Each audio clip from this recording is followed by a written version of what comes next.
Morning Holidazers, Nettie here from the UK. For St George's Day, as I told you before, we have lots of street parties and garden parties. One of the main ingredients of any street and garden party are cakes. Fairy cakes, cupcakes, all prettily decorated. We love them all. So today I'm going to bake some basic fairy cakes with some real simple decoration that you'd be able to do. For this, it's quite straightforward ingredients. You'd need 110 grams of caster sugar, or 4 ounces, 110 grams of soft butter, or 4 ounces, 110 grams of self-raising flour, or 4 ounces, depending on what you work with, 2 eggs beaten, which I've already done, 2 tablespoons of milk, and 1 teaspoon of vanilla essence, or extract. Firstly, you need to put your oven on at 180 degrees centigrade or 350 degrees Fahrenheit, depending on what you work with.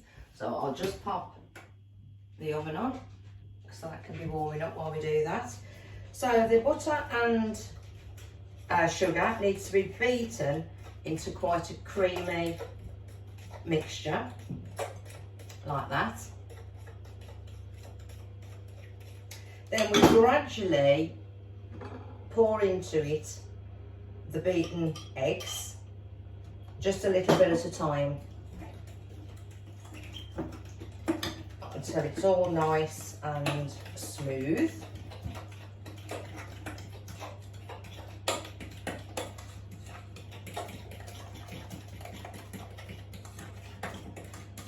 Most people use wooden spoons, but I do prefer a fork in all honesty.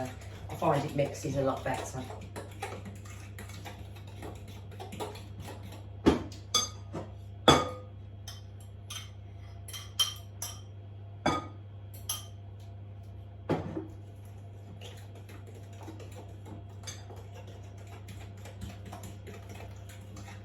So once that's all mixed in and it's nice and creamy, we can then fold in the flour with a metal spoon. Again, I do just half the time.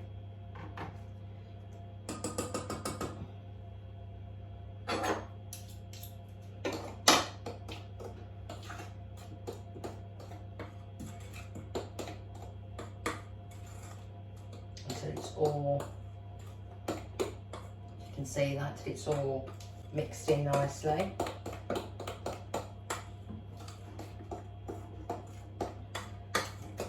This mixture usually makes around 18 cupcakes.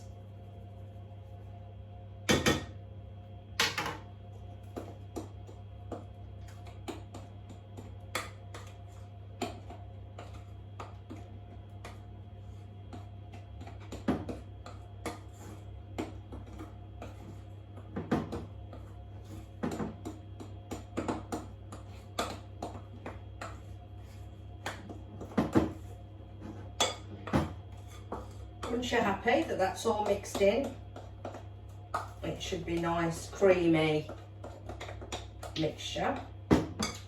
We'll add the teaspoon of vanilla extract or essence.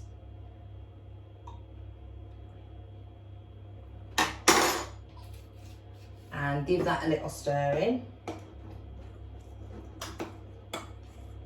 Just makes them taste that little bit nicer. And then we add 2 tablespoons of milk. Again, I just do one at a time.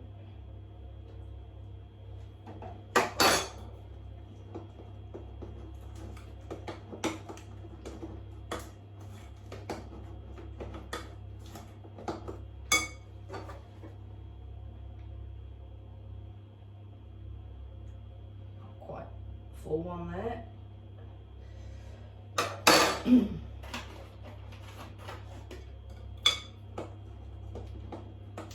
Then once that's all completely mixed in, if you get your cake tray already lined beforehand, which I did, you can then just divide the mixture up and pour it into the cases, which can sometimes be a little messy.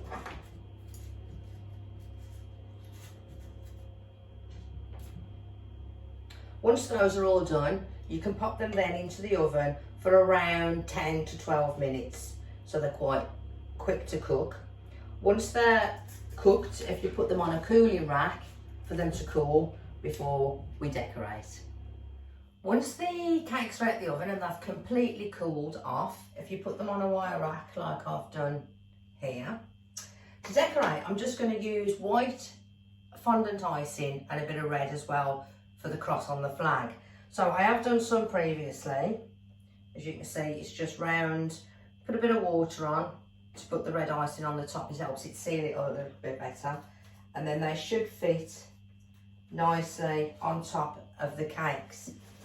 Always make sure there's a bit of flour to roll them out. It just stops it sticking. And then I've just got a round cutter which fits perfectly on top of the fairy cakes, like that. And then I just use a bit of water just to go down in a cross, so the red fondant will stick nicely to it. As you can see, these are already rolled out and cut in place. I do put a bit of water over just to take the excess flour off, and just place them over in a cross like that. Then those can fit perfectly on top of your fairy cakes. Once the fairy cakes are all decorated like that, you can then present them on a pretty cake stand, which we tend to use for afternoon teas too. Just place them around the stand in a pretty pattern. You can then add different finger foods, which can be an assortment really of sausage rolls, cheesy bites, pork pies. Put that there, make it look a bit more pretty.